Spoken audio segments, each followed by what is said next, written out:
YouTube জগতের স্বনামধন্য নাম গ্রহণ করেছে তিনি।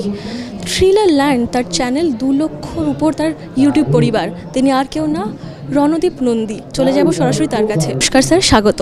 আমার প্রথম প্রশ্ন আপনাকে, তান্ত্রিক প্র্যাকটিসেস ব্যবসায় পরিণত হয়েছে, কি বলবেন এই নিয়ে?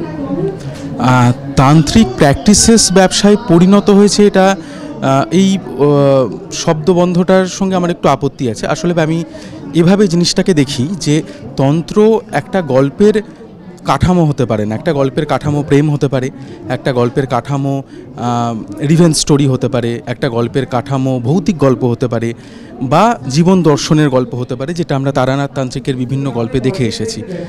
এবং তন্ত্র হচ্ছে জাস্ট তার মধ্যে একটা এলিমেন্ট। সেই এলিমেন্টটাকে কিছু কিছু সময় অবশ্যই এটা ঠিকই বলেছেন যে সেটাকে এত বড় করে দেখানো হয় যে গল্পের বাকি এলিমেন্টগুলো কোথাও গিয়ে ঢাকা পড়ে যায়। সেটার আমি অবশ্যই বিপক্ষে।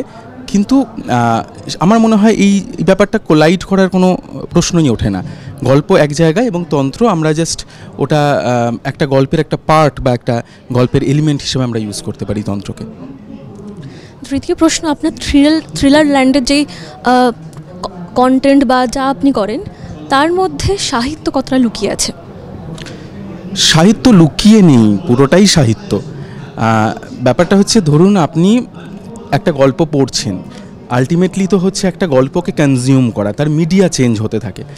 আমরা থ্রিলারল্যান্ডে চেষ্টা করি যে মূল যে সাহিত্য, মূল যে গল্প, তার থেকে যতটা সম্ভব আমরা চেষ্টা করি তাকে বিকৃত না করার, সেই গল্পটা অ্যাজ ইট ইজ রাখার।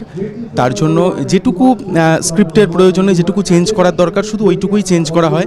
বাকি পুরো যত আমরা এখনও অবধি কাকাবাবু সিরিজ করেছি, বা তন্ত্রর দিক থেকে দেখতে গেলেও বেশ কিছু অভিক সরকারের ইনকুইজিশন এসেছে, বা অনেক তন্ত্র নির্ভর গল্পও এসেছে, কিন্তু যাই এসে থাকুক না কেন, তা সেটা অবশ্যই পুরোপুরিভাবে লেখক যে সাহিত্যটা সৃষ্টি করে গেছেন সেইটার ফ্লেভারটা আমরা কোনোভাবে নষ্ট হতে দিইনি।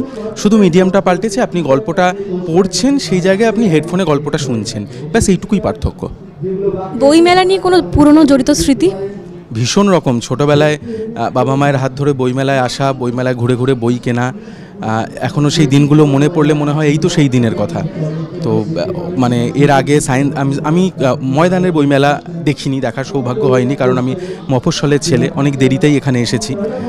কিন্তু সায়েন্স সিটি যেখানে গ্রাউন্ডে বইমেলা হতো তখন বইমেলা দেখেছি, এবং অসাধারণ অসাধারণ সব স্মৃতি সেখানকার জড়িয়ে। এবং অবশ্যই এই বইমেলাতেও অনেক স্মৃতি জড়িয়ে, প্রত্যেক দিন নতুন নতুন স্মৃতি নিয়ে বাড়ি ফিরছি আমি এখান থেকে। ধন্যবাদ।